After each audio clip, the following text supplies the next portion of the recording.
Lions, Rams can't get here soon enough. And with that being said, Craig, I just there's been so much talk about Stafford and rightfully so, right? Stafford and Goff and the whole thing. But outside of that, there's so many storylines as well. What's kind of a key factor that you're looking for in this game tomorrow or in the game Sunday night? What's something that you're looking for that maybe just isn't getting talked about enough?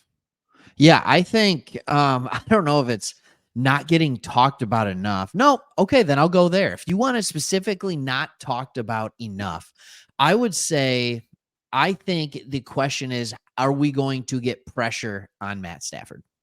And here's the reason I say it. Matt Stafford's a gunslinger. We all know that about him. One thing about him, and now he's played a lot of years in the NFL, but he has 30 pick sixes against him. So he's got 30 different times in his career he's thrown a pick six, and I would love, and I mean love, to make that number 31 this week. So I think the best way to do that is to get a little bit of pressure on him. His body's not quite as spry as it used to be. So and he doesn't seem to be shying away from contact, but I would love to get him on his back foot, throwing one, trying to throw it into coverage. And I would love to have one that was like the Chiefs, or a Branch has done it twice, a pick where it's off and then we're good. It's tipped by the receiver and then he's got a pick. Let's go.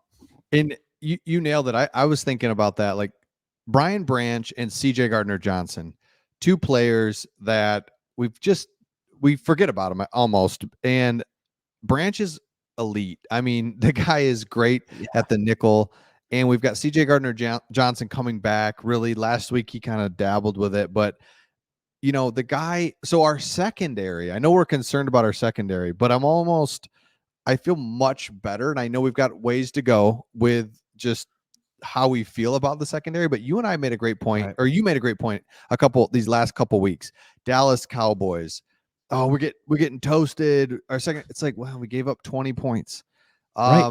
We gave up 20 points and to a team that averages 40 a game at home.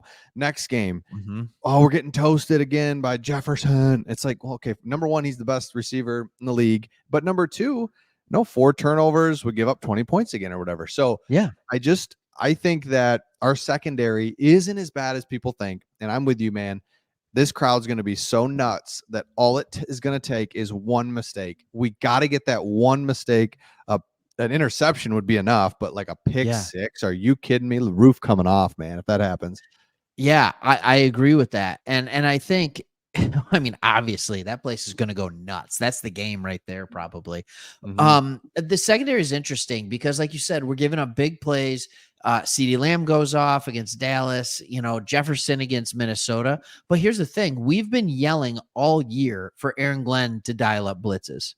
Well, when you dial up blitzes, you make big plays, but you're more susceptible to give up big plays too if you don't get home. Because instead of sitting 7 or 8 guys in the back end, or even 6, you're sitting 4 or 5, right? So naturally, you're going to be giving up a few big plays, but the amount of points haven't been that crazy.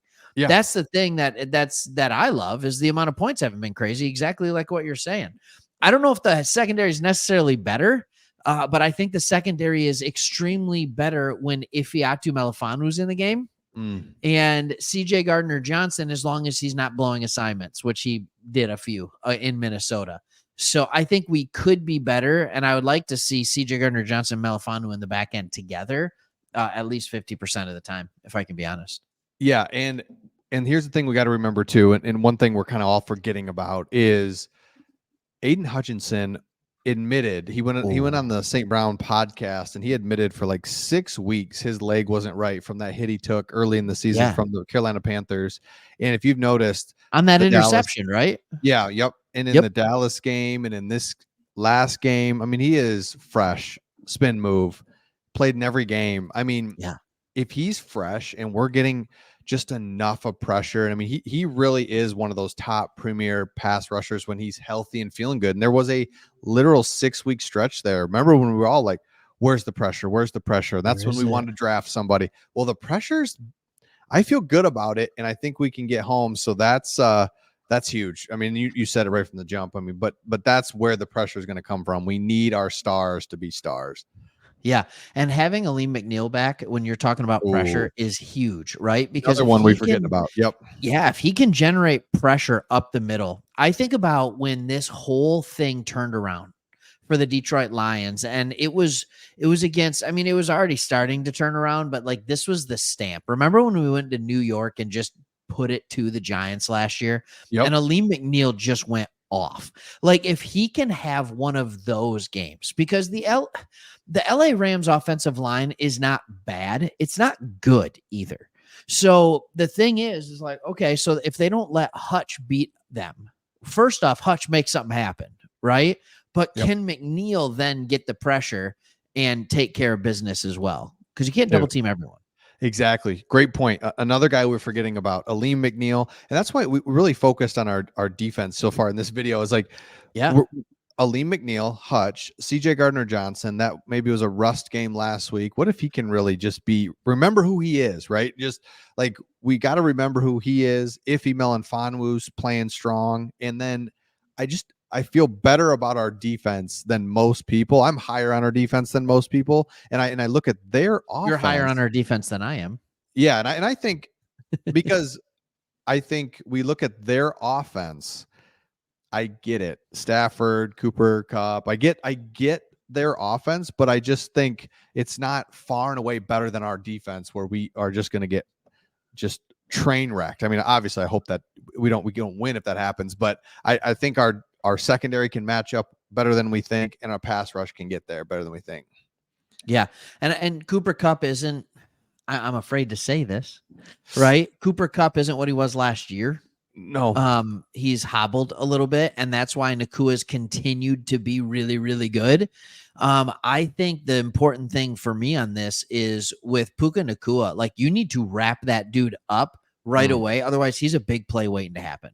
He Yeah. is. I do kind of like the game within the game. Puka Nacua getting the Pro Bowl nod over St. Brown, and then St. Brown being upset about it. Like you could tell last week against the Vikings, St. Brown had a little extra juice, didn't he? Oh Going yeah, up against Jefferson. dude. Like And yep, I love that guy. I love that guy. St. Brown. And so yeah, we flip to our offense. Think of this. We flip to our offense, and I did a video on this. Just go down the line, right? Without even just eye test. You just look at, okay, their defensive line. Aaron Donald. I mean, he's older, still is a stud, but I love our offensive line. Are you kidding me? You look It's at their unbelievable. secondary. Nobody scares me in their secondary. Look at our wide receivers, and then their linebackers. I mean, we got a two-headed monster at running back, and then Goff at home. The crowd is just going to be quiet as a whisper, and he's just going to be able to just audible. I mean, it's just going to be a control